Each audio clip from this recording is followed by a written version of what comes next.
A big welcome to today's episode where we're going to talk about why working on a cruise ship can be one of the hardest jobs but also the most rewarding you can do. Let's go.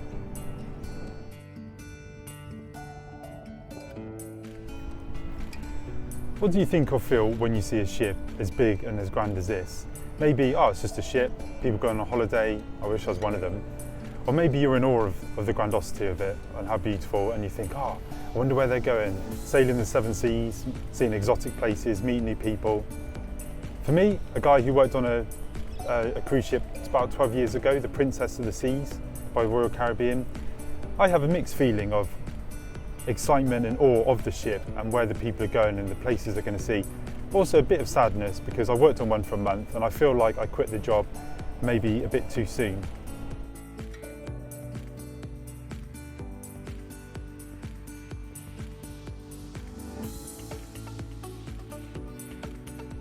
I was on a working holiday visa in Australia and New Zealand for a year and a half. And I've been staying in backpackers and doing different jobs.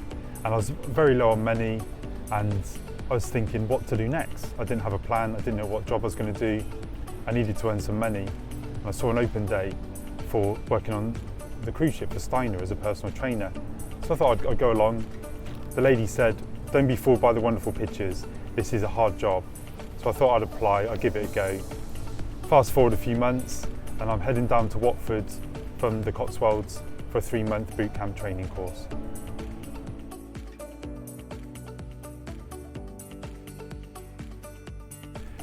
We stayed at the YMCA in Watford, and about every 6 weeks a new group of about 20 people from all over the world would arrive.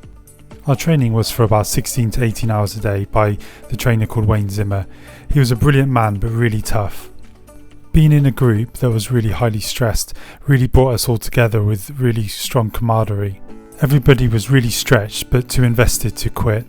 And we would also learn how to do seminars on detox, fitness and nutrition.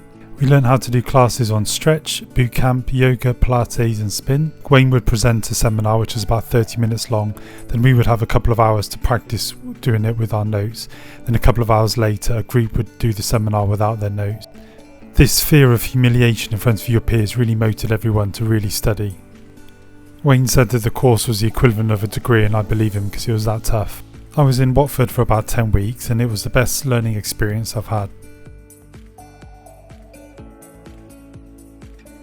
I arrived at the ship in Copenhagen and over the next month we sailed to Bruges, Oslo, we went up to Bergen, through the fjords, we went up the river in Germany, I think it's called the Rhine.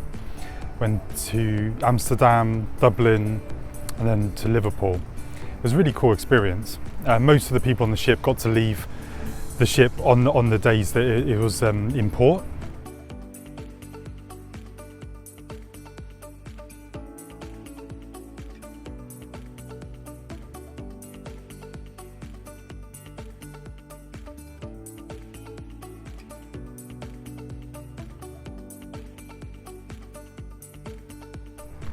Then we'd have new passengers coming on the ship and I would welcome them in the gym, and the next day I would do a seminar with the goal to get them to a one-to-one meeting the next day.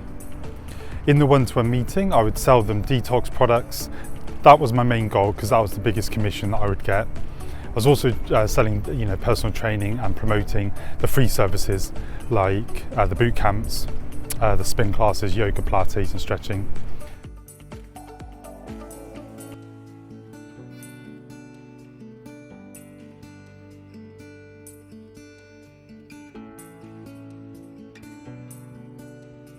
So looking at the ship here, you can see at the top there's a water slide. Normally the gym would be along this top row here with the best views, which was really cool for me. And the spa itself, there was probably about 12 staff and they were mostly doing hairdressing, makeup, and my manager was a former hairdresser. And then in the gym was just myself. On some of the bigger ships like this one, you'd probably have 2 personal trainers. On this ship, I googled it and the gym's actually on the other side and it's actually on the 3rd level down from the top.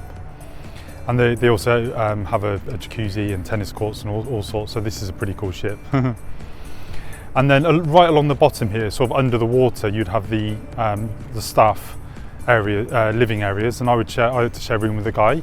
And then if we wanted to go from one end of the ship to the other, we would actually go down the stairs wherever we were in the ship, and we'd have to walk along this bottom passageway and then come back up again. Also along the bottom there was like a gym for the staff. There was like a tuck shop where you could buy sweets and candy and stuff. There was also like a small bar and the food area. So most people on the ship worked many hours, and I worked for Steiner, and they were sort of subcontracted on all the different ships, and quite a few of the different departments were as well. So for example, if you went to the jewelry, one of the jewelry shops, they would probably be a store that would be on many of the different cruise ships, but not actually owned by P&O. Then you actually had like P&O staff themselves. So my contract was 9 months, but a lot of the people who worked on the cruise ship, their contracts were shorter.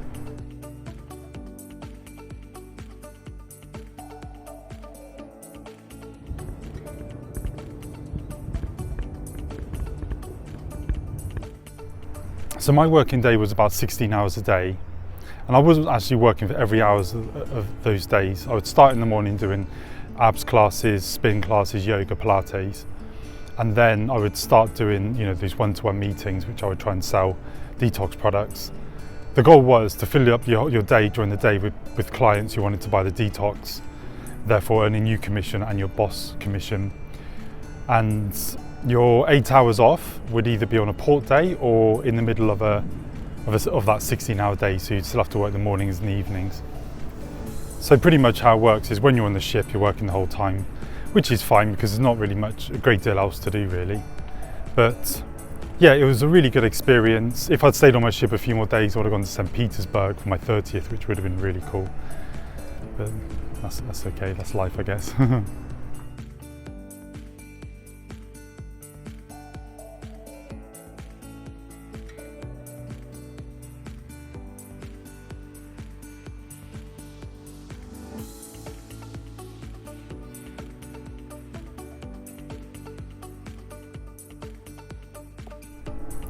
So when I finished my training course, it was the middle of the European summer. So most of us were being sent to cruise ships in Europe, and they were like quite short cruises, like 2 or 3 day cruises. And they were quite, sort of low in cost, like £200-300. And I found that the clients weren't the ideal sort of clients to be selling detox to, because a lot of the detox products were actually more than the cost of the cruise.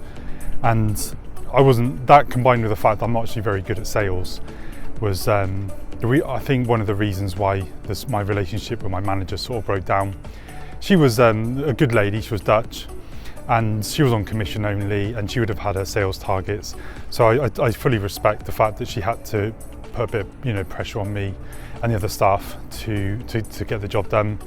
I guess I probably took offence to some of the manipulation. I was 29, and I saw a lot of the girls who were like 20, 21 years old sort of being sort of treated quite unfairly really, and I sort of felt a bit sad because I felt as if they'd been taken advantage of because they were sort of on that ship and they couldn't really go anywhere else. And I also took offence to like her pointing at me, and sort of I felt that she was ignoring me when I wasn't selling and stuff like that. And I heard that she was going to sack me, so I told her that I was going to quit. And then we had an argument, and she was like, "You can't quit, I've got your passport." And I said, "No, I've got my passport. I'm the only one on the ship who's got it." And anyway, I spoke to a manager, and he said, "Oh, will you stay to the next port, Liverpool?" And I was like, "Yeah, cool." So yeah, I ended up leaving the ship in Liverpool, got the coach back down to my mum's house in Cirencester for my 30th. But yeah, I take full responsibility for quitting so early. I should have been more resilient. I wasn't feeling very resilient at the time because I'd just been a backpacker for 1.5 years. And the kind of culture in backpacking is that you sort of move from place to place, and if you don't like a job, you leave it, and it's quite transient really. And I'd sort of taken that attitude to my job on the cruise ship.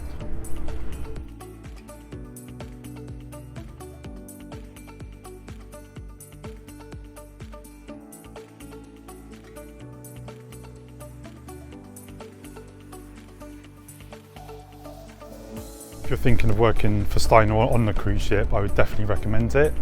Just go with your eyes wide open. It's going to be a hard slog. The training course you won't enjoy, but you'll look back on it as probably the best training experience you've ever had in your life. And you'll learn heaps and make loads of really good friends.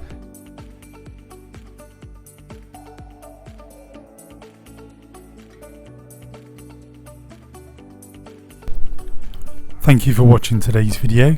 If you have any questions regarding working for Steiner or on a cruise ship, please leave them in the comments section and I'll answer them.